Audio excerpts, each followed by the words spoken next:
Welcome to your guide to becoming a more confident public speaker.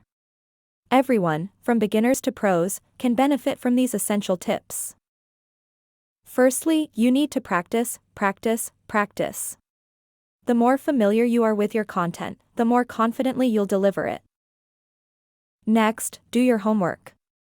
Know your audience, their interests, and what they expect.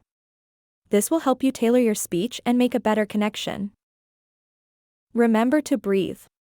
Taking deep breaths before and during your speech can help calm your nerves. It can make a big difference. Body language is important too. Stand tall, make eye contact, and use gestures.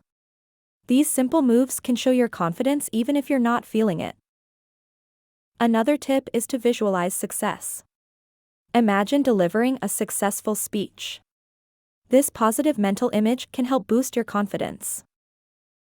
Lastly, accept that it's okay to make mistakes. They're part of the learning process.